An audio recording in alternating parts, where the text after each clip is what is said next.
no more for me. Where the hell have you been? Everywhere I look, you're not where I need you to be. It's not my imagination. Now, where the hell do you go every day? To the bathroom, sir. To the bathroom. Hi, my name is Zoe Sistrunk, and the movie that my group and I decided to watch together was Hidden Figures. And while watching this, I kind of got to understand the author's purpose of making this movie. And in my opinion, the purpose of the author making this movie was to shed light on the remarkable contributions of African American women in the space exploration field, particularly during the segregation and racial discrimination time period. And this movie placed Black women in the light of their own narratives of advancing themselves while also being mistreated by their bosses and coworkers. And by telling the stories of Katherine Johnson, Dorothy Vaughan, and Mary Jackson, the author of the movie aimed to celebrate their achievements while working in the field and showcase their resilience in the face of adversity and raise awareness about the barriers that they had to overcome being Black African American women. And additionally, I think the movie served as a testament to the importance of diversity and inclusion in scientific and technological fields. And in the movie, there was a specific scene where Katherine had to constantly get up from her desk in the NASA campus and run to the other side just to pee because there were segregated bathrooms. And Katherine would walk back and forth with her stack of binders and papers, regardless of if it was burning hot outside or rainy. And during these movie scenes, the song Running by Pharrell would play just for like laughs and to bring some sort of humor towards this, although it wasn't that funny. And the bathroom scene in Hidden Figures served as like a powerful symbol of racial segregation and discrimination prevalent during the time. And it emphasizes like the challenges that African Americans had to face in the workplace just to simply go to the restroom. And the scene underscores the broader themes of the movies and shedding light on the women because although there was like a barrier, they still found a way to do what they needed to do and still work. And through like all of the having to run back and forth, Katherine soon complained about having to go across the NASA campus to use the restroom and then come back and also work. And her boss decided to desegregate the bathrooms to make it easier for Katherine. And not many people in the movie liked that, but it did become easier for those three women to do stuff around the NASA campus, especially because Katherine was working with the higher white males.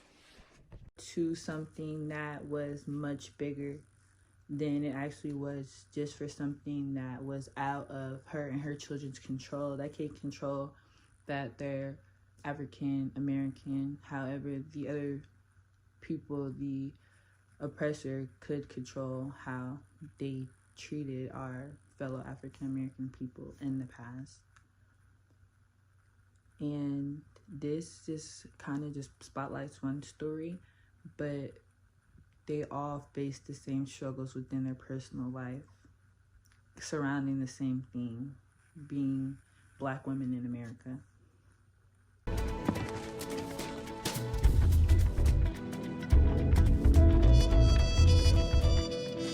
The IBM 7090 data processing system. It has the capability of solving over 24,000 multiplications per second. Hello, my name is Ahara Kader, and today I'm going to be talking about the movie Hidden Figures. I'm going to go more in detail about how it was being a Black woman in a male-dominated workforce, and I'm going to list some examples of things each of the ladies had to deal with while working for NASA and while going to school. I have my notes here, and I'm going to be reading off of them and sharing each example one by one.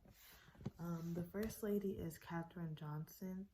She was a very brilliant mathematician, and she had to use a separate restroom because the one for white employees was a long distance away from her workplace. She had to walk a long way just to use the restroom, which is not only inconvenience, but also a waste of time. In one of the scenes, she was found soaking wet in rain because she had to walk such a long way just to go use the restroom because they didn't have any colored restrooms in the building, which is a very big inconvenience. This was just one of the many examples of how Black women were discriminated against in the workplace. The second example is Dorothy Vaughan. She was a supervisor but was not given the title or the pay that came with it. She had to teach herself and her team how to use an IBM computer, which is a new technology at the time. When she saw that the IBM 7090 was being installed, she knew she needed to adapt and teach herself about the new programming language, Fortran. In one of the scenes, it shows how if she didn't learn how to use it, her team and her would be very lost in the workplace. Her efforts not only saved her job, but also helped her team members secure their positions. This is just one of the other hardships she had to deal with. No one was there to help her, and no one in the other buildings would probably help the team that she was working with. So she just had herself and her team. So she had to step up and figure out how to use this new device, or she would have been lost. The third lady is Mary Jackson. She was an engineer who also faced a lot of challenges. Mary wanted to take some advanced math courses so that she could become an engineer. And in Hampton High, it was an all-white school, so Mary had to get the permission to enter the school. She had to fight against the school's segregational policies to even be allowed to attend the classes. Despite the obstacles, she persevered and became the first Black female engineer at NASA. This was very important, especially during that time. She really paved ways for her, Catherine, and Dorothy. It was very important that she did this, even though it was very hard. It helped all the other ladies and newcoming Black women become engineers. To sum it all up, these women's stories show how the struggles and obstacles that Black women had to overcome to succeed in the male-dominated workplace. Their determination, resilience, and intelligence are a testament to their strength and perseverance in the face of adversity. This is a very good movie, and I really recommend it. It really has a nice message, and I hope everyone watches it one day. And thank you. Pastor mentioned you're a computer at NASA. Yes. What's that entail? We calculate mathematics necessary to enable launch and landing for the space program. Pretty heady stuff. Yes, it is. They let women handle that sort of...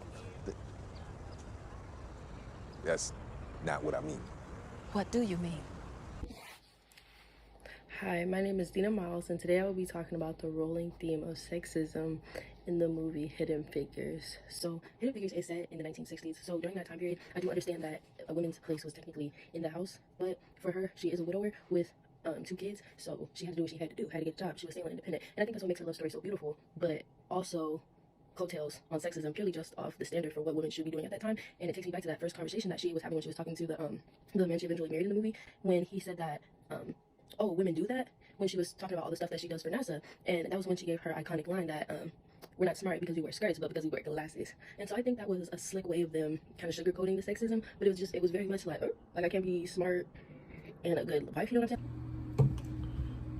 So, my name is Karen Wilkerson, and after watching Hidden Figures, it's 2 topics I want to discuss. The first one I want to talk about is the time period it took place in, which was the 60s, around like the early 60s. And we could tell that from several different things. Even from the beginning of the movie, like the scene where the car wasn't working and they were all trying to work to get it to work, like from the type of car they had, to also when the police officer came and how they had to tell each other, you know, tighten up, don't say anything crazy, because it didn't take much for them to go to jail. And then even when the police officer came, how he was talking to them, he was like, you know, it's not safe for 3 colored women like you to be around. He said colored. People only use words like colored around the time of, you know, segregation in the 60s and stuff like that. But yeah, just from that whole like interaction, you could tell off bat where it took place at. And also from like the way they dress, the type of dresses women were wearing, the type of hairstyles, the pearls, just everything. Like, you could tell it was 60s. And also, I feel like they use pretty like vibrant colors. Like, they use like pretty greens and reds, like ruby reds and stuff, to, you know, really try to convey, you know, this is happening around this time and give it that aesthetic and vibe. And the second thing I want to discuss is the segregation that took place during that time, which they made very, like, it was very prevalent in the movie from all different type of aspects. When Dorothy had went to the library with her children and she was trying to get a book over the IBM thing that was going to be replacing them, that was going to be replacing all the colored women that were in NASA, all the calculators. The librarian lady, like, she had stopped her and she was like, this isn't the colored section. And Dorothy was basically saying, like, you know, I pay taxpayer money. They don't have a book over what I need in my section. I feel like I should be able to look in this section. And, you know, the lady wasn't trying to let her check out a book from that section. And then, like, they had ended up having the police throw them out of the library and everything. She had to scream at one of the officers to stop touching her children. Another instance was with Catherine, like when she went to the place with all the geniuses, and they made it very clear that, like, you know, she was colored. They wanted her to be separate from them. They didn't want to give her any of the same privileges. They even went and got a whole coffee pot and put color on it because they didn't want her drinking out of the same coffee pot as her. Like, it was just little things like that that made it very clear, like, still very separated, still very segregated. They still wanted Black people to know, you know, we're not on the same level as them. Another thing was even with like the bathroom, the whole bathroom scenario, Catherine having to run back and forth from the West Point, I think it was called, where all the color calculators, all the color women were working. I don't even like saying color, it feels weird, but all the Black women where they were working at, she had to run all the way, like half a mile, she said, from the place where she was working at temporarily to the other place because they didn't want her to use. The lady, the first day she went there, told her they didn't have any bathroom for her. She said, I don't know where your restroom is. When Catherine asked, where is the restroom? She said, I don't know where your restroom is. So yeah, segregation was still very prevalent around that time, and it was something that played a big role in the movie.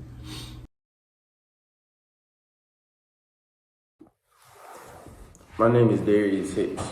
When watching Hidden Figures, I was very impressed and very intrigued with how great the movie was alone, but the storytelling within the movie and how the actors all came together to make the movie just what it was and to tell its own story about what has happened within our history as African Americans. But what really intrigued me about Hidden Figures was the soundtrack and how it correlates with some of the scenes inside the movie. And that is what I'm here to talk to you about today, specifically. The soundtrack in Hidden Figures is made up of 10 songs according to Apple Music. And most of the songs are made by Pharrell Williams himself. But the soundtrack also includes artists such as Layla Hathaway, Mary J. Blige, Alicia Keys, Janelle Monáe, and Kim Barrow.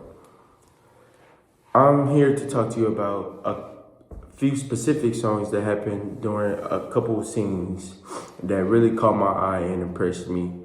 The first song happened at the beginning of the movie. It is by Pharrell Williams himself, all by himself, and it was a very upbeat song. And, you know, it really applied to the mood of the scene and the movie at the time. During this scene, the three women, they were stopped on the side of the road and on their way to work, and they was about to trying to fix the car back in these days, you know, the cars. And an officer came along, a white officer. Back then, this was during the time of segregation, and the officer basically told them that it wasn't safe for three African-American women to be out here where they was all alone trying to fix a car. The women ended up telling the man about NASA, and the man was really basically stereotyping them because one, they not only were African-American, but they were women. And in this time and age, women wasn't really popular, you know, within working, and especially working within NASA as a big job. The song starts playing after they get away. The officer actually agrees to help them, and he leads them on their way to work at NASA, and that is when the song is playing. And it really gives an upbeat, you know, very encouraging mood, time of positivity, you know, Black women encouraging, and everything else.